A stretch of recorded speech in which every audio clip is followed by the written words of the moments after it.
Loretta Lynch, the first female African American Attorney General, spoke at the 106th NAACP convention in Philadelphia. She was introduced by NAACP President Cornell Brooks. Good evening.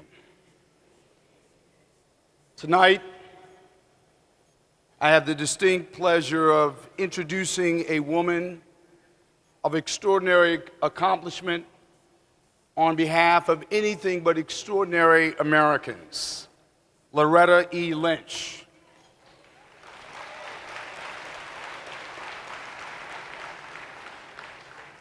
Who was sworn in as Attorney General of the United States by Vice President Joseph Biden on April 27, 2015, after her nomination by President Barack Obama.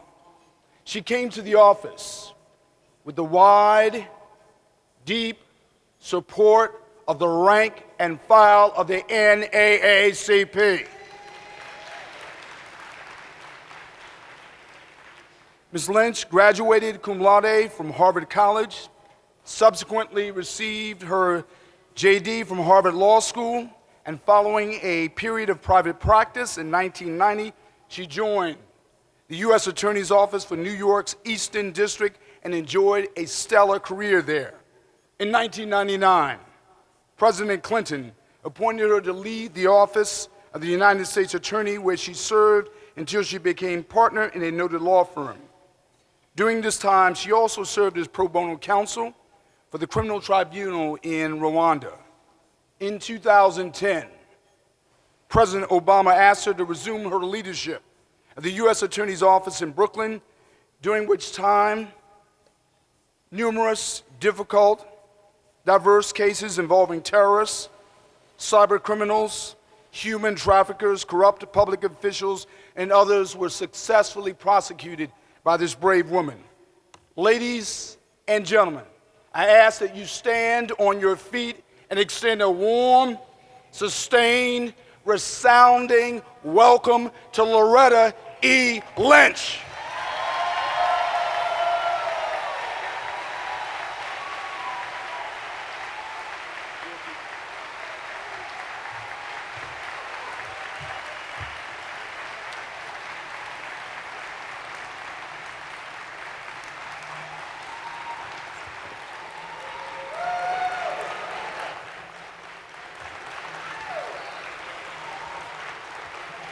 How we doing tonight?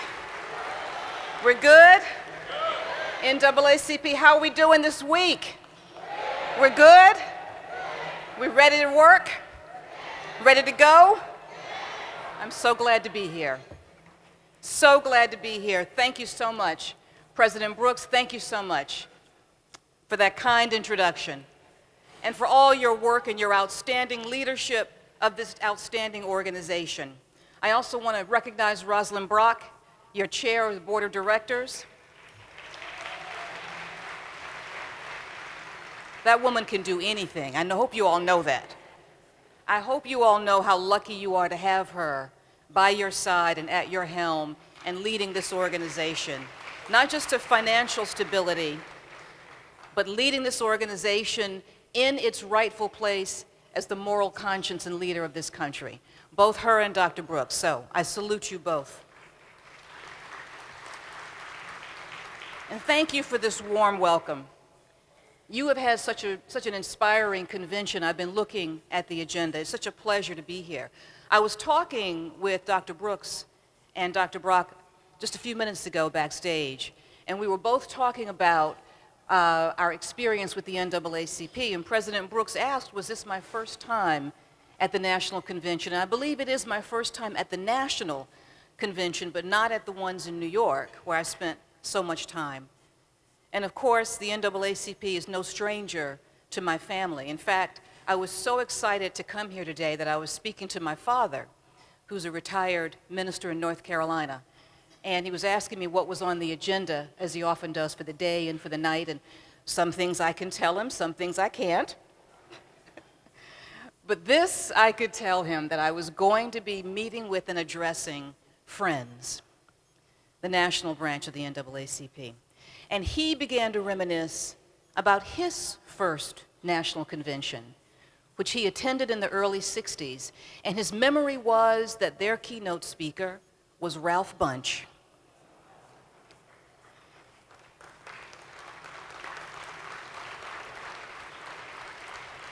And I will tell you, his other outstanding recollection of that event was that even Dr. Bunche had trouble obtaining a hotel room in the city in which the convention was held. And one of the days, he doesn't recall the year, but he recalls that it was a summer like this, and one of the dates was July 4th. And they still, to that day, could not obtain the hotel rooms that they needed. And here we all are here today. And he also reminded me of his own high school principal in North Carolina, in Martin County, small county, a very poor county. But the man who inspired him, W.C. Chance, who became the assistant executive director of the North Carolina branch of the NAACP, and who also filed the first lawsuit to desegregate interstate rail travel in 1948, and won that lawsuit that abolished interstate Jim Crow in rail travel in 1952. So the NAACP has long been an inspiration to me, to my family, and for so many people. And I am so happy tonight to join all of you committed partners, advocates, and friends here in Philadelphia. It is such a privilege to stand with the leadership of this great organization, including the many speakers that you've already heard from this week. Now, I know you've had a great roster. You've had 2 presidents. You've had the head of my civil rights division. You've heard some great words, and it makes me wonder what else is there to say. But as we all here know, there is more to say because there is so much more to do. Our work is not finished. Now, I know that a lot of this meeting has been celebrating the proud history and the enduring legacy of this wonderful organization. That history is long. Your successes are legendary. I just mentioned 2 of them. You are taught in the schools these days, studied by activists. The accomplishments of the NAACP are celebrated, rightfully so, as triumphs in the improvement of these United States of America. But the power and the passion of the NAACP and all of its achievements are neither confined to books nor assigned to the pages of history. They live on today. And they remind us that the best way to honor over a century's worth of progress is to ready ourselves for the progress that we must make as this new century unfolds, to fight on, to build the more equal, the more secure, the more just future that has been the NAACP's goal since its inception. To not only help our fellow citizens to pursue liberty in the face of injustice, but to root out the injustice that confines liberty, limits opportunity, and restricts the ability of any citizen to secure what President Lyndon Johnson called the full blessings of American life. Now, I know that that goal is not only the cause of this organization, it is the mission of this country. It is also the animating ideal of the Department of Justice, which I'm so proud to lead.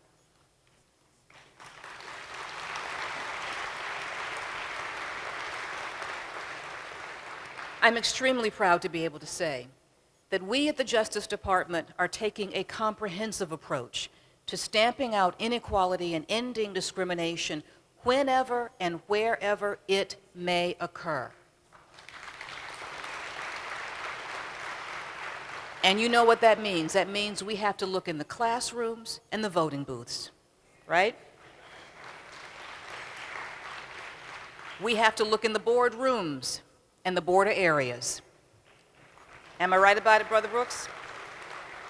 Our attorneys and investigators, led by our outstanding Civil Rights Division, are present on the ground, fighting all fronts to bring equal rights and equal justice to all Americans, no matter who they are, no matter where they come from or what they look like.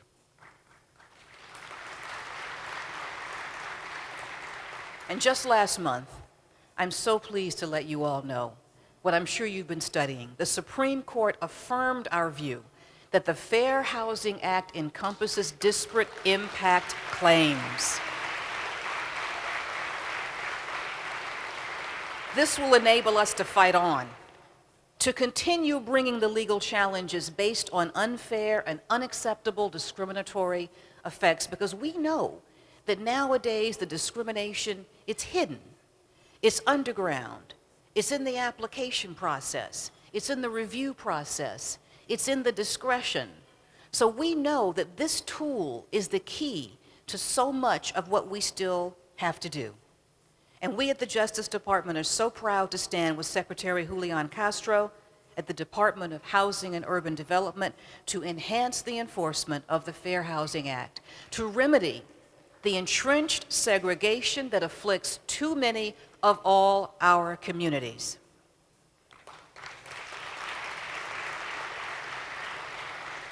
And my friends, I was delighted to see that opinion. Our lawyers worked so hard on it. You worked so hard on that. But you know, we can't stop to celebrate. We have to keep working. And we can't just look outward at others. We all have to look inward at ourselves and the role that we all play in these issues. And in keeping with that, I believe that advancing liberty and justice also requires that we look critically at the Justice Department's own role and its own responsibility. Because, of course, we are a central player in the federal criminal justice system. Now, just 2 years ago, my predecessor and your friend, Attorney General Eric Holder, launched the Smart on Crime initiative. This was a groundbreaking effort designed to reorient the way that we approach criminal justice issues by diminishing the use of these harsh mandatory sentences for our lower-level drug offenses, by investing in rehabilitation and reentry programs that can reduce the likelihood of recidivism, and by supporting vulnerable communities to prevent them from being caught up in the criminal justice system in the first place. Smart on Crime. I am proud to continue that effort.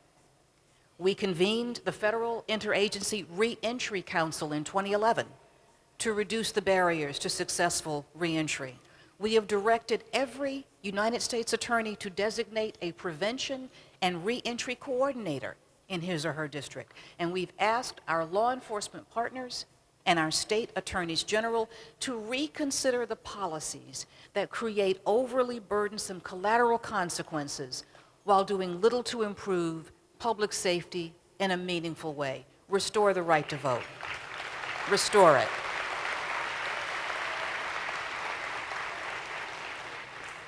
Now, I am so proud to let you know that the early results have been extremely promising. I am not just hopeful, but I'm excited about where these reforms will lead us in the years to come. But, as I said, you've heard from other speakers. And as our president said yesterday, there is no question that there is more that we can do and more that we must do.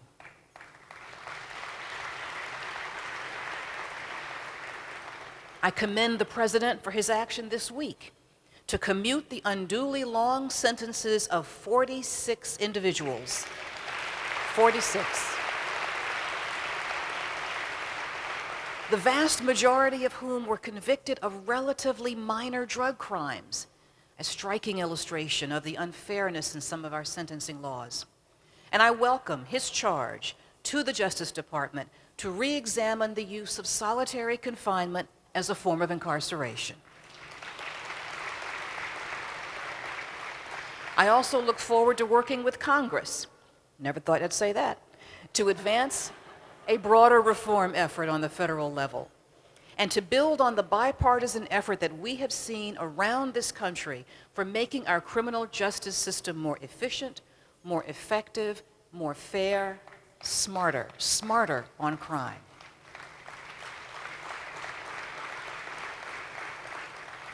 Now, my friends, nowhere are these efforts more vital and more necessary than our work with young people, because they're the ones whose entire lives can be forever altered when the criminal justice system ensnares them or their parents. And they're the ones who stand to benefit the most from the early interventions that put them on a more promising path forward. We need children, particularly children of color, our children, to turn towards the law enforcement officers in their neighborhoods. We need our children to view them as partners, as helpers, as members of the community, and to aspire to become guardians and protectors themselves. We need our children, all children, to experience schools that are places to learn and to grow, not zero-tolerance institutions or pipelines into the criminal justice system.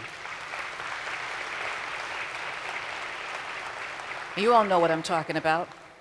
Well-meaning policies, but they take our children, they take our babies, and brand them as criminals before they have even become scholars. We have to stop that. Because ultimately, what we need is for children to see the possibilities for themselves beyond the cycle of criminality and incarceration that has too often become a tragic and familiar fact of life. America is definitely a land of second chances, but it must also be a land where we give opportunities to young people who haven't gotten a chance at all. And that is why we need to make clear to the youth of this nation, not only with our words, but with our deeds, that we value them, that we care about them, that we will stand with them, and that America is their country too. This is why we must continue to invest in initiatives like My Brother's Keeper, which is designed to help all children fulfill their potential.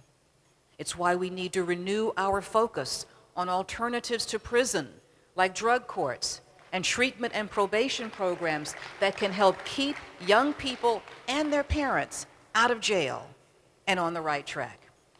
And it's why we need to work in partnership with cities across this country through programs like the National Initiative for Building Community Trust and Justice to promote the positive relationships between law enforcement and the communities we serve, to demonstrate what I know, that law enforcement can protect communities without breaking them.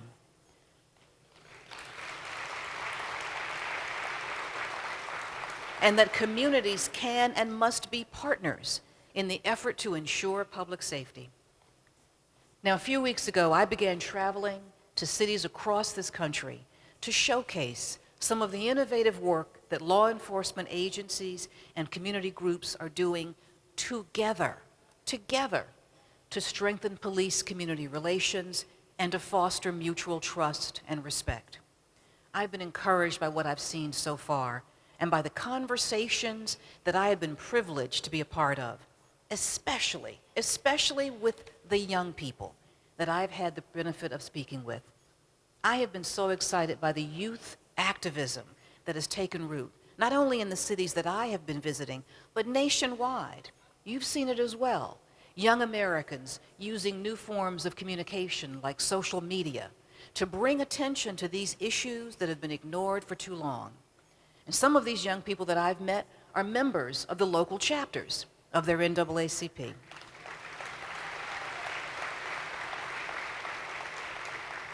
Now, some of them are new to social action, but all of them are engaged in the challenges of our time, and all are committed to using new approaches, new methods, and new energy to ensure that we as a nation can strengthen our society and live up to our values. Now, in so many ways, as you all know, the movement has always been inspired by young people, and they have often been the ones who have borne the brunt of those efforts with a grace and a fortitude well beyond their years. During the dark days of the fire hoses and police dogs, the marches in Birmingham were led by young people. And of course, 4 little girls were targeted as retribution. 50 years ago, John Lewis walked across the Edmund Pettus Bridge towards the full measure of equality promised to us all, and he received blows to the head instead. But he continued to stand as the definition of bloody but unbowed. Yes, he did. And in my own hometown of Greensboro, North Carolina, the sit-in movement was started by students at A&T University. Students. And my father will be the first to admit, not the ministers, not the business leaders, but the students who withstood the derision and the physical assaults that were heaped upon them, setting off a wave of nonviolent resistance to segregation that swept the South. Young people all committing their energy, their innovation, and their resolve, insisting, even in difficult times, that there were brighter days ahead if only we all had the courage to do our part.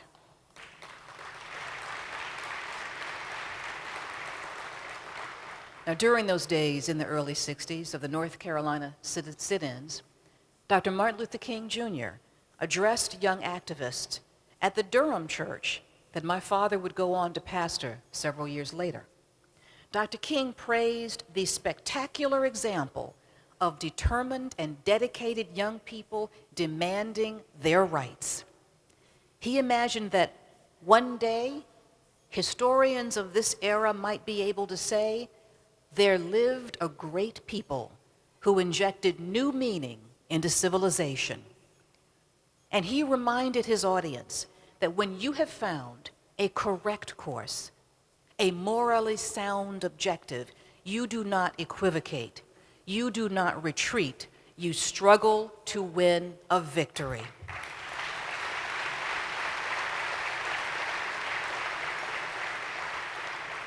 Great words, all. And today, in this city of brotherly love, we celebrate the greatness of that people. We call on their spirit to fortify us as we build the more just society that they always imagined. And we commit to this struggle without equivocation, without retreat, for our children, who too often bear the consequences of our imperfection, and for the generations to come who will inherit the world that we design. And tonight, as we celebrate the triumphs of our past, and they do deserve celebrating, let us also plan for the days to come. Let us summon the energy of the young people who were the foot soldiers of our movement.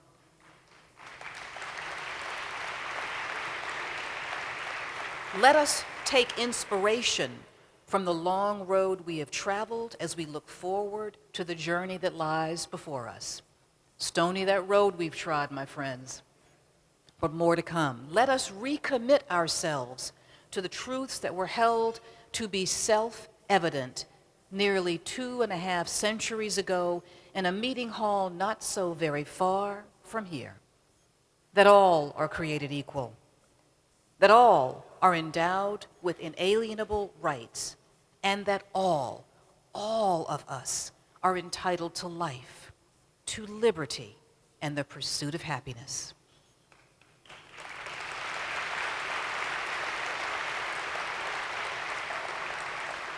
Now, I'm here to tell you, the road ahead will not be easy. But you know what, my friends? It never has been, right? Am I right about it? We still face difficult times, but my friends, we always have. And the beauty of America, the glory of America, and the history of America tells us that many of our greatest accomplishments in civil rights, in human rights, come after some of our darkest days.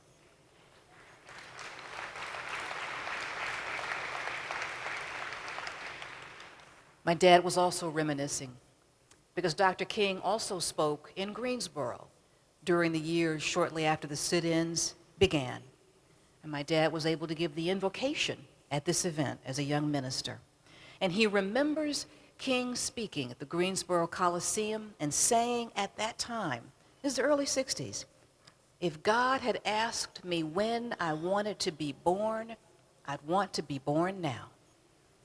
Even in those times of adversity, no Civil Rights Act yet, no Voting Rights Act yet, no guarantee it would even come. See, my friends, we often look back at those days and we look and see where we are now. And we think that, well, of course it all had to happen. It was all so obvious. It was so inevitable. But at that time, no one knew the results of their marches, their lawsuits, their drive. No one knew what would happen.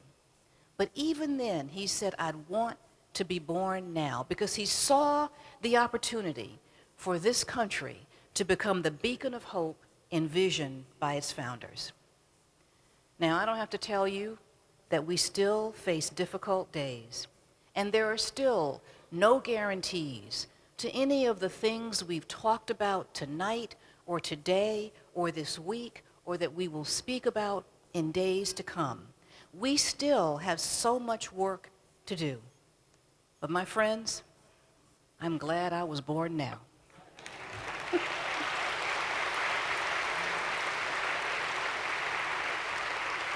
I'm glad the NAACP is here now.